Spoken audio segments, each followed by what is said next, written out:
Come in. Welcome. I'm E.G. Marshall. All peoples have their separate legends, their superstitions, and their fears. Julius Caesar once said that all Gaul is divided into 3 parts. But whatever their political alignments, the Gallic people shared their legends in common, and none more persistent and accepted than the belief in the second sight. Usually called a gift, but one wonders if perhaps it is far more the reverse of that.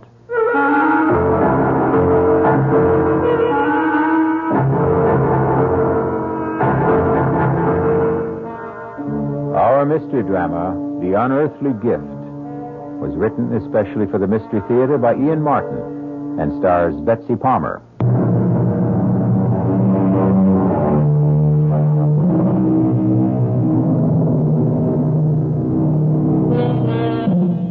Let's begin with 2 definitions of second sight. The unearthly capacity to see things impossible for ordinary people to see, or the ability to foretell events in the future from the shadows they cast before them. A talent bequeathed to a large, raw-boned, and rather plain girl called Ruth Ann Mitchell. She and her grandmother, Bridget Carney, are the only women at a lumber camp high in the Bitterfoot Range, which sprawls across Idaho, Washington, and half of British Columbia. Ruth and Granny cook and keep house for the lumberjacks. And what can I say, Mamselle? And Granny, we feel very bad, especially Big Red. He was up there with Jason. I told him 100 times to use a double rig, but he never wanted to listen. Where is Jason? He is in the wagon, Miss Ruth. We'll have to take him down the mountain to Rockfall and the main office. I want to see him. No, I think that is not a good thing. He fell 500-600 feet into that ravine. I want to see him. Let her, if she wants. Now, you'll hurry back? Yeah, just as soon as I'm sure Jason gets a burial, be fitting him. You've got room to take me, Frenchie. Mais oui. If you are sure you must. It's what I owe him. Not enough, but all I can do. Oh, Granny, if I knew, why couldn't I have stopped it? How can you hold back the hand of God, child?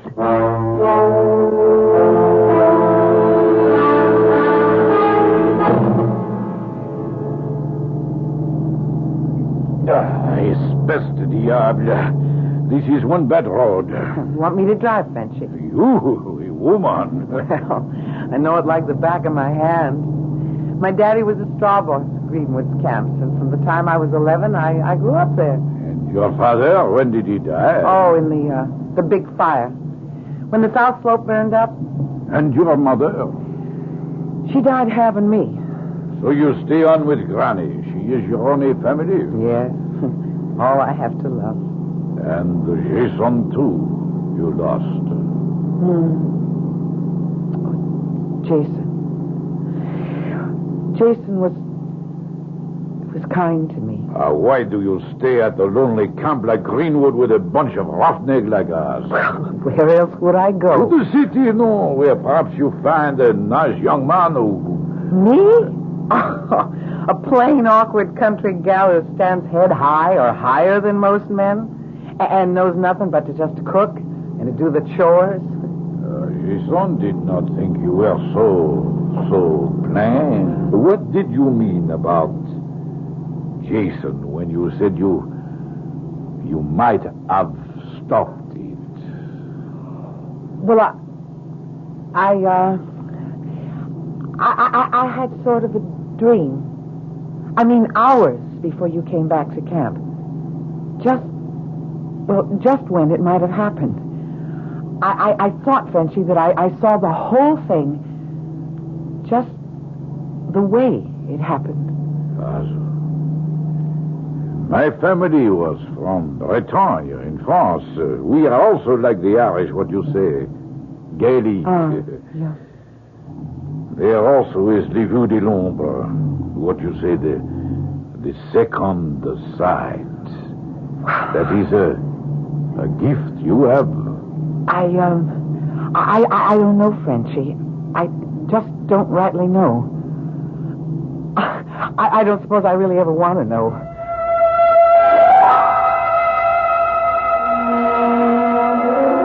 Pardon me, ma'am. You Miss Mitchell? Yes, I am. I'm Tim Farrell, new jack for Greenwoods. Told me down at the office I'd be riding up the mountain with you. Well, that's right, Mr. Farrell. They're just gassing up the old Jeep. Have you got your gear ready? Most of it. What you see on me. My duffel bag and axe are right there by the pumps. Well, then, I guess we're ready to go. Except first, I guess I should say howdy. Ain't used to shaking hands with a lady, but put it there. How about making it Tim? I ain't used to Mr. Oh, yeah, well, my name's Ruth Ann. All right, Ruth Ann. Do we travel? Yes, we do. It's a rough trail, and I really prefer going it while it's still light.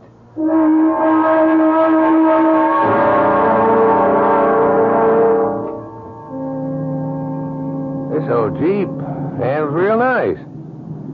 You were right about the trail. Maybe I should have let you drive. Well, I knew you figured I shouldn't. It's kind of nice to be a woman and just to sit down. Besides, you handle the Jeep real good. Farrell, You couldn't be Irish. Some generations back, mostly, though I'm just a roving lumberjack. Born in Montana, never been out of 7 northwestern states in the good old U.S. of A. I don't figure you for all of that Irish either. Well, not so much on my father's side, but all the way down on my mother's. Oh, wait till you meet her mother, Granny Bridget. She cooks chow for all you jacks. Good chow? Best you've ever tasted. And I'm in love with her already. Now, what do you do? Well, I help her. Well, now, there's something to consider. If Granny comes through as strong as you promise, I may be half in love with you already without knowing.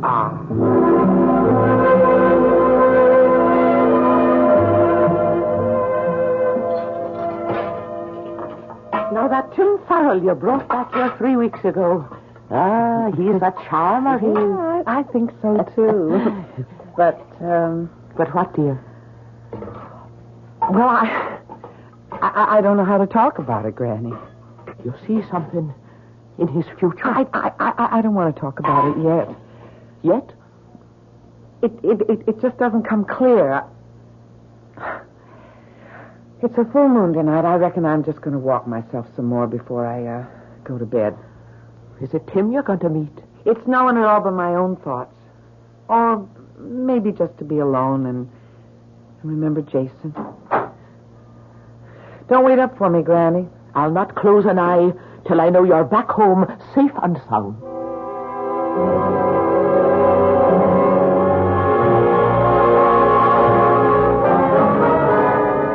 Real pretty moon, ain't it, Ruth?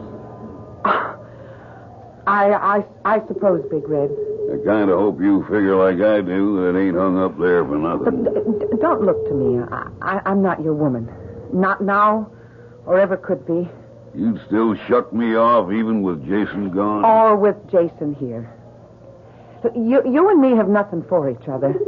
And don't you make no move to me, even with Jason not here to stand between us. Big as you are, you think you could hold me off if I really had a mind to? Look, I hope I don't have to try. I don't guess you'll have to, Ruth Ann, as long as there are 3 of us. Who asked you here, tenderfoot? Butt out. If I'm not wanted. Ruth Ann? Let's just not make no fuss, all right? I'm on my way back to bed anyways. Good night. Why don't you mind your own business, Farrell? I was about to ask you the same question. I'm warning you. You're new on this crew. Don't ask for any trouble. I don't. Just the same, don't push any on me, brother. And lay off of Ruth Ann. She don't like you no more than I do.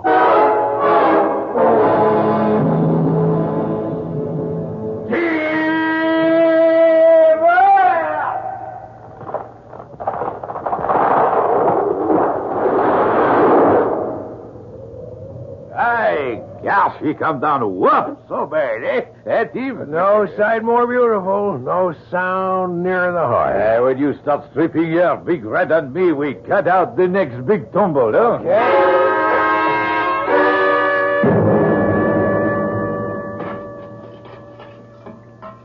Hand me the big kettle. There's a love, Ruth. Ruth? Oh, I'm sorry, Granny. I was thinking of Tim Farrell. Oh.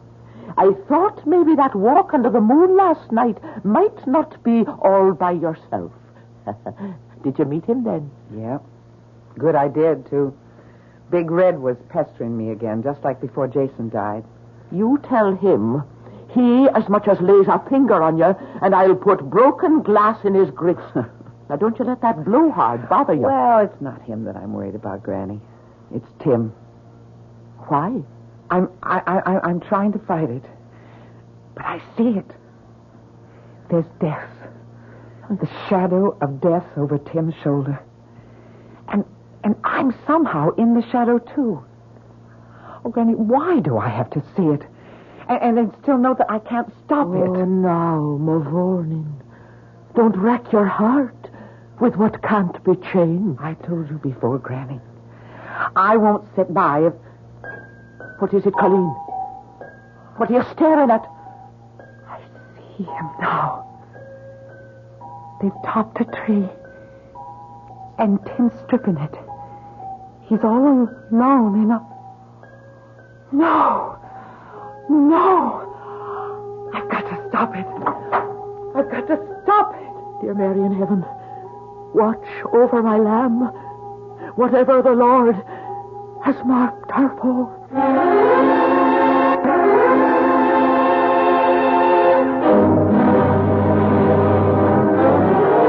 In silent supplication, an old woman prays for the one person she has left to love.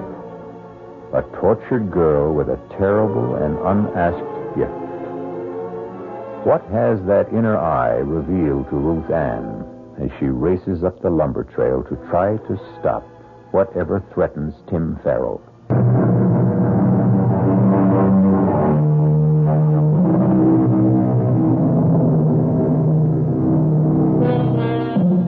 At the stand of trees, the lumberjack crew is thinning out.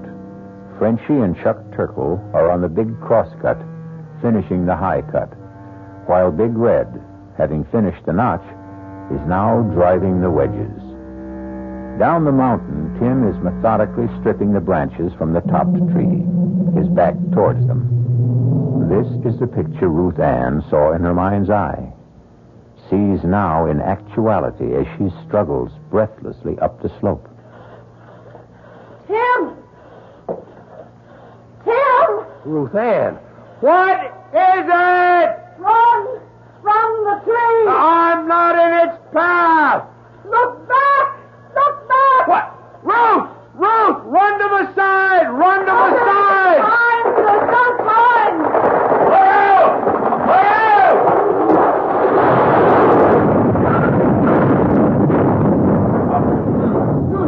Oh, I sure would never want one closer than that.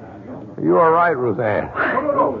You covered me with your body. Well, you risked your life to try to save me. I can't figure why we're not playing pulp. That tree was headed straight for where I was standing. What made it turn aside just far enough to miss us? The hand of God. Miss Rose, Tim, are you all right? No, it's all right, Frenchie. I don't know what happened. Wall path was set for 45 degrees off your line. That no good tree. Sure you ain't neither of you hurt? I took a pretty good lick across the back from one of the branches. No, don't move, Tim. No, I can't keep lying on you. I know Miss Ruth is right. Charlie has gone for the stretcher crew. Don't move till they are here. Yeah, but I can't keep lying. I don't mind, Tim. I don't want you to move. You listen to a woman when she talk. If there is something and your back is broke, you move. You risk your life. Why take a chance?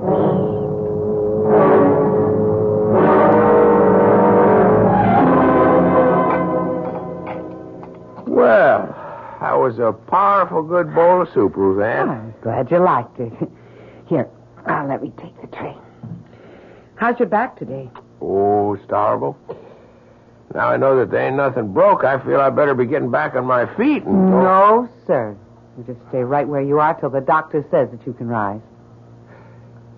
Roseanne, tell me something. I can. Where were you going when you come up the mountain that day? Why do you ask? I don't know. I had the feeling. I mean, they hadn't even yelled timber before you seemed to know that was a maverick tree, and it wouldn't fell right. Well, maybe it was just intuition. I was born and bred in tree country and around camps, and I've got to get back down. Granny needs my help. Roseanne? Yeah? I want to thank you for saving my life. Well, if I had anything to do with it, I'm glad. Maybe someday I can find a way to make up for it.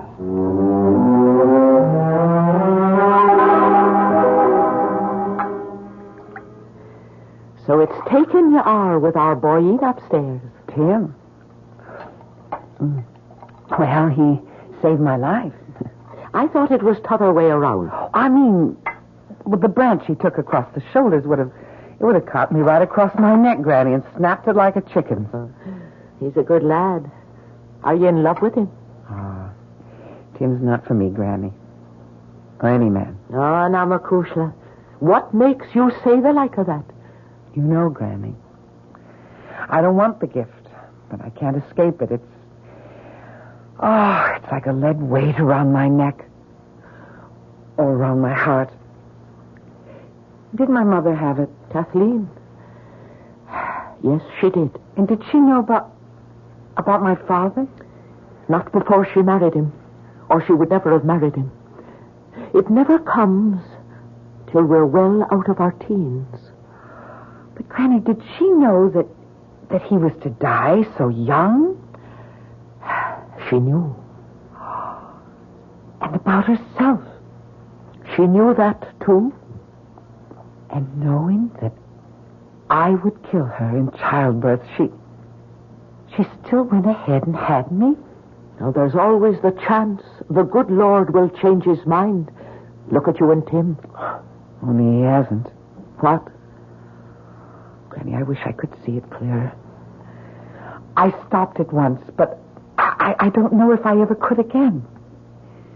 Tim wears the shadow of violent death like a collar. And somehow I'm the one who's hanging it there. Oh, Granny. Granny, I don't know what to do.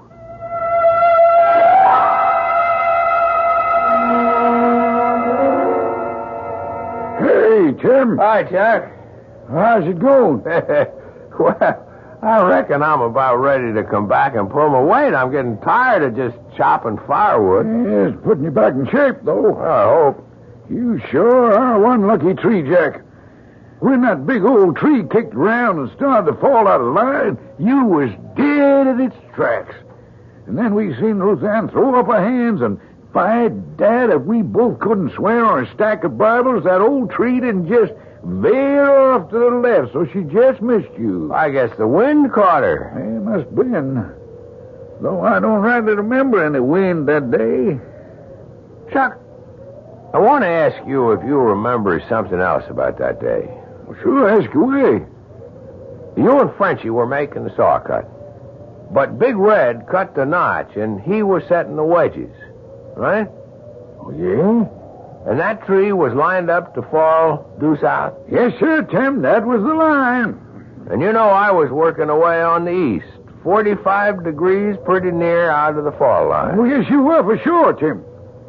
Then how come she turned so out of line? Well, now, sometimes you'll get a tree that has a real tough core or twister on you. You or Frenchie ever had that happen to you before? Well, no, not as you'd say, but I've heard tell. How about Big Red? Well, you'd have to ask him. Doesn't he go around bragging he can fell a tree on a dime and he ain't never missed? Well, I have heard him say that, but... Yeah. Well, maybe I just will go ask him. Look here, Tim. You better watch your step. You get him riled up. Big Red is bad medicine.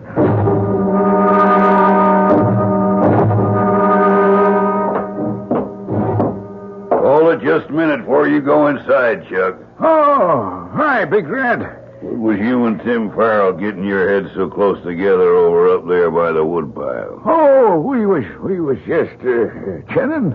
I seen he was asking you a powerful lot of questions. I'd like to know them questions.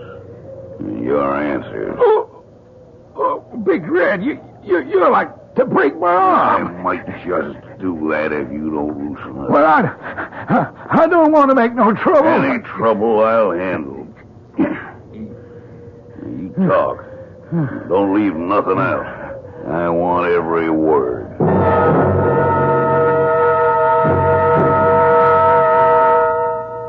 Now, don't take on so, girl. You're in love with the boy. It's that, isn't it? Yes, Granny. I am in love with Tim. But that's only a little part of it. Now, don't be too sure. Is he in love with you? Oh, Granny, how could he be? I'm a plain... We won't go through that go-round again. Granny, I'm trapped. First of all, I have the vision that all I bring Tim is danger. And second, well, if I want him to love me, how can I be sure that I'm not using the power to make him? I brought you some fresh wood for the stove. Hey,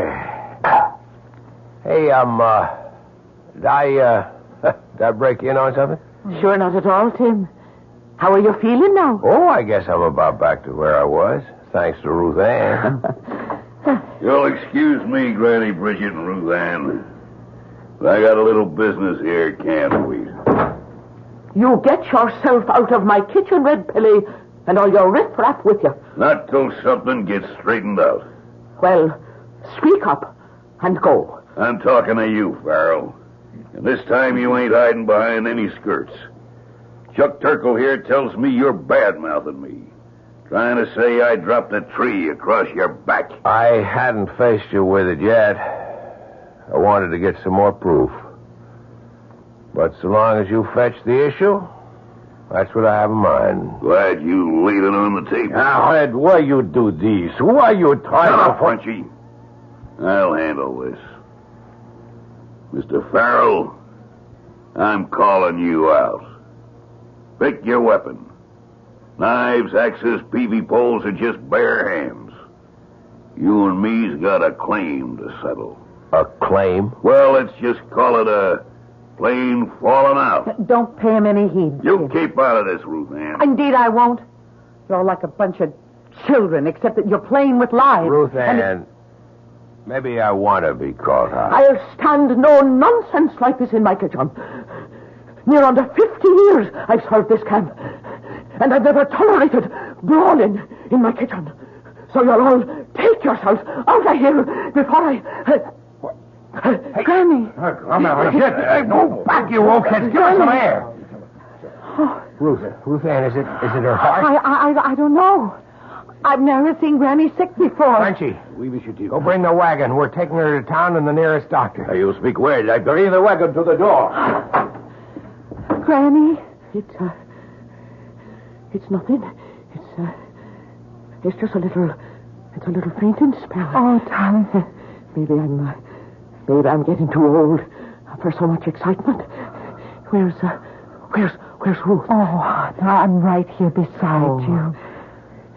Put your arms around me, Makushla. All right, now the rest of you stand back. Don't crowd. Move back. I'm still crowding you, Farrell. Not now, Big Red. There's a time for everything. Yours and mine will come. Name it. When I take Ruth Ann and Granny Carney down the mountain and make sure Granny has proper care, I'll be back. With Ruth Ann? That's up to her. If I had my If way... you're coming back, Tim, I'm coming too. Why?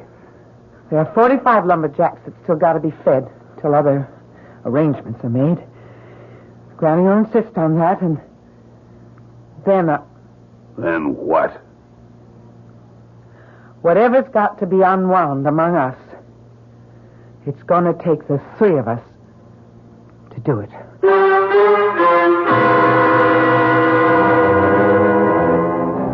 How much does Ruth's second sight now see of the future?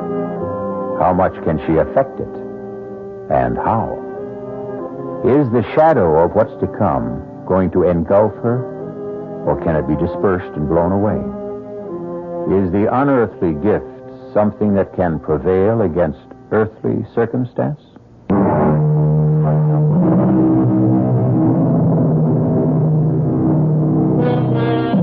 Rock Falls boasts a livery stable, 3 assorted garages, a choice of hotels, no hospital, but a small clinic with 4 beds and a first-rate, if overburdened, general practitioner. It couldn't have mattered less. The most efficient and highly staffed hospital would not have saved Bridget's tired heart. Like a stout old watch, the bearings were worn, the mainspring slackened. Are you there, Ruth Ann? I'm here, Granny. I'm going away, you know. Oh, no. Yes, I can see it in your eyes, Mavourneen. You know. Promise me something. What? You won't go back to that camp. Granny, who's to cook for all the men? Then find another. There ought to be something better in life for you. I don't know what it should be. You're telling me that you and Tim... Granny, me and Tim are a dream of yours. Because you want only the best for me. But even if it could be, you know what lies between us. The gift. Or by another name. Curse. Where is he now? He's gone back to camp. And you let him go? How could I stop him? And I was needed here. No longer. Now go and follow him. And leave you here. My time is used up. Come close. Granny, I'm never very far away from you. Soon you will be. Let me say this while I can. Some of us are the lucky ones. I was. How? I had the gift as well. Little I wanted it. It was clearer than yours. So I knew just exactly what to expect. I knew your grandfather, like your mother's poor husband, would have gone from me early. Granny. Forgive me, child. I was just looking down the long corridor of time that I've left behind. Where was I? It doesn't matter, Granny. Oh, yes. Yes, 'twas this. About the gift. It came to me late and left me early. I can wish you only the same. The earlier, the better. You mean suddenly the second sight stopped? It wasn't there? That's what I mean. If I still had it, wouldn't I be able to read better for what you're to do? But how can you know if it's gone? It's like love. When love comes, you can't mistake it if it's for real. And when the gift goes, you'll know it. Just as sure. I love you, Ruth Ann. My love shall make you free.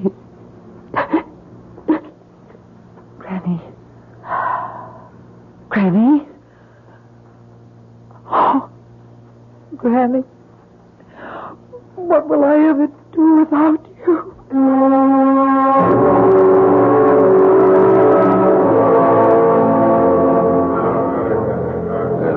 Mes amis, by the old logging roll, this contest is to the finish. By selection of both contestants, there is no weapon but the human arm. First I ask each if they must fight. Big Red, No man's gonna make the kind of charges Tim Farrell's been making about me behind my back. And Tim, Red Pelly rules this camp and all of you by fear. It's time someone challenged him. I'm doing that. So you will commence at the bell. Are you both ready? Let's get on with it. Tim, you heard the man. Let's get it over with.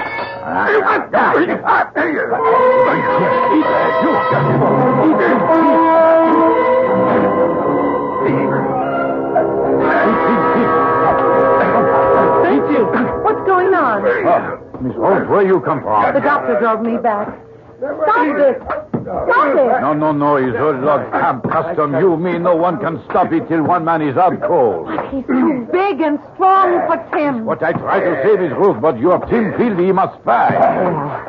If you won't stop it, I will. No. Because I will it. Like this. Okay, Tenderfoot.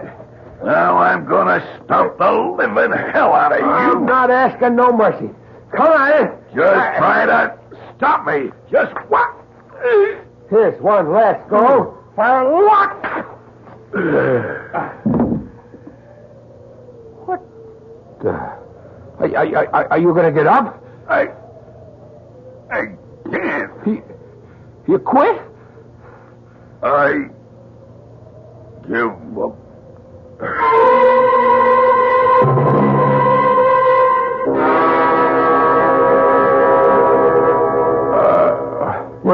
Just take it easy.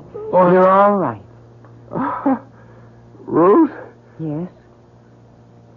Boy, it seems like I've been here before. Now that Granny's gone and you're okay, I'm going away. Well, if that's what you want. You've got your own life to live. My own life. I ain't got the right to say it, but I was sort of hoping that we'd be sharing it. But I got nothing to offer a woman yet. We're just not for each other, Tim. Don't you know? I'm a shadow over you. That it's through me that you're risking your life. Appears to me it's through you it keeps getting saved. Twice. The legend is the third time round fate has to take its course. There's another crook here now, and I'm not needed. Forget me, Tim. Please, just forget me. Sorry, Excuse me, Miss Rosie.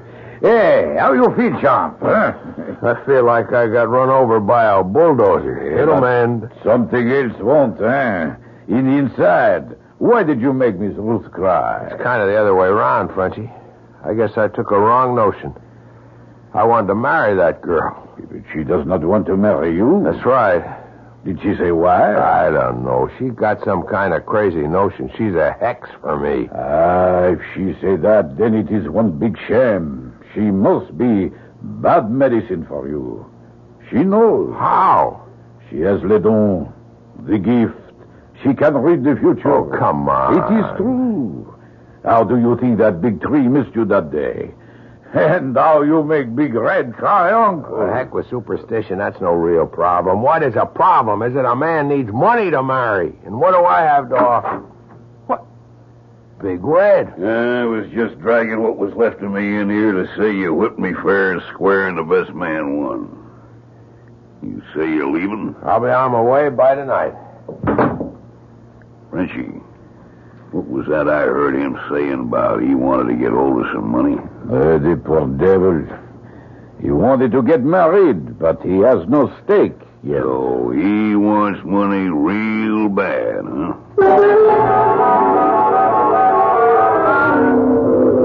Well, Big Red, what are you doing so far from camp? Oh, just stealing me a little breather, Chuck, and having a stroll. Hefting your axe in your hand? This here axe ain't mine. Belongs to Tim Farrell. What you doing with it? I got a use for it. I wouldn't figure him to lend you anything of his. He didn't. He might get sore and take a notion to whoop up on you again when he finds out. He's too busy packing up to leave camp. Leave? Yep. Him and Ruth Ann. As soon as you get back with the Jeep. Reckon they think they're going to get spliced. Well, how about that? Give me a lift back to camp. Oh, sure. Hop in. Got the pay money? Yes, right behind us in the sack. All done up in them neat little envelopes, huh? Just like usual. It'd be a lot of money to steal. And there sure wouldn't be much doubt if a fella got caught quick enough just where it came from. Huh? What you talking about? Just keep on driving, Chuck. Only you take the road to the flume at the fork. I got some plans for you.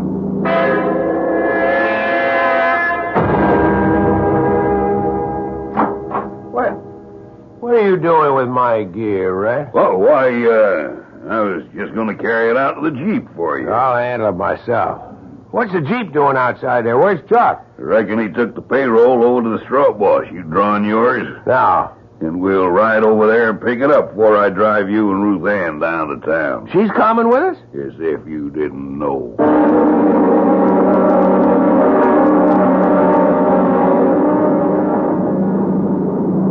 There's something funny going on. This isn't the way to the straw boss's house. Look out in back of you. What? It sure ain't, Mr. Loverboy. The road you're going this time, I'm sure you ain't coming back. I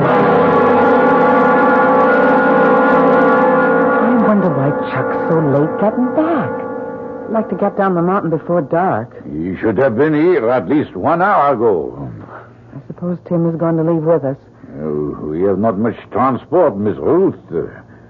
Why don't you take a chance and stay with him? You don't understand, Frenchy. I do, but sometimes le bon Dieu is kind.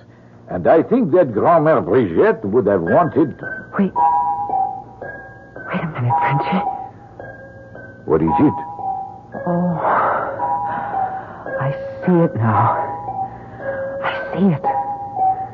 Red. He has the payroll in Tim's duffel.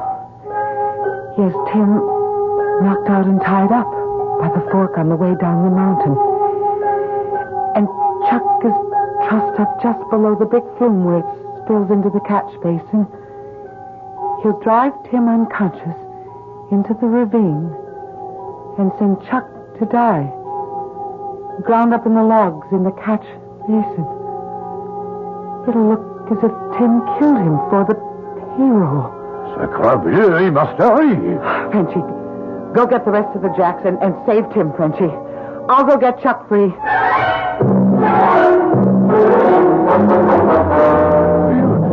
You crazy Red. Like a fox, Chuck. Ain't no woman gonna make a sucker out of Red Pelly. She turned me down for Jason. Well, I took care of him. Climb. Climb? Up to the sluice? Why? I'm sorry, Chuck, but I gotta set this up just right. What are you going to do with Tim's axe? I'm gonna bury it right in your skull, Chuck, so nobody has any doubts as to who... Oh, no, you're not, Red. Who's that? How'd you get up here? Many's the time as a kid when the logs weren't running, I've shooted down the flume. From the camp right to this station. Oh, I knew I had to move fast to stop you. But you can't. It's too late. I've burned all my bridges behind me. Now, worst of all, it's got to be you two. Oh, but you can't touch me, Red.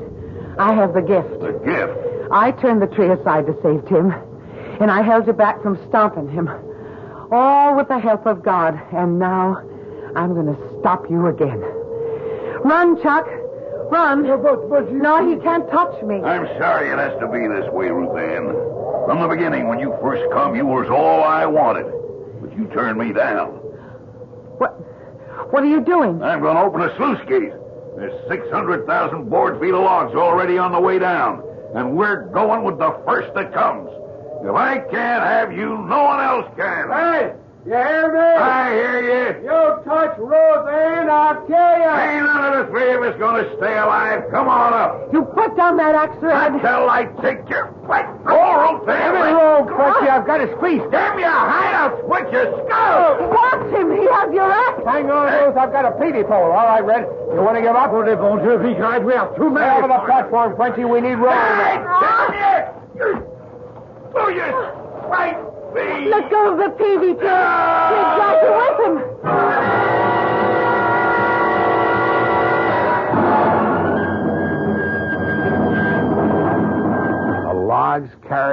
right down the flume and over and into the catch basin. He was ground to pieces. I'm sure glad you're safe, Annie. Are you still going? Well, Red is dead, but nothing between us has changed. One big thing has. What? When I thought I had the power to stop Red, I found I didn't, Tim. I just had to rely on myself and hang onto the axe that he was trying to swing down on you. Are you telling me? The gift's gone. I don't have to be afraid anymore. It's a new life. It sure is. What did you call me back then? Annie. That's a new name for a new life. And the one that's going to be my wife's.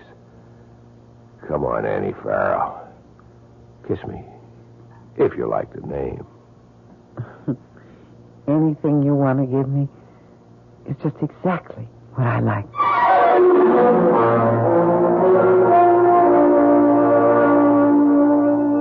Think of all the gifts you personally may have lost in your time, and how much you mourned them. Then think of the dread, oppressive gift that Ruth Ann lost, and celebrate it with her. Sometimes I do have stories to tell you that end with that fond, childish phrase, and so they lived happily ever after. This is E.G. Marshall inviting you to return to our Mystery Theater for another adventure in the macabre. Until next time, pleasant dreams.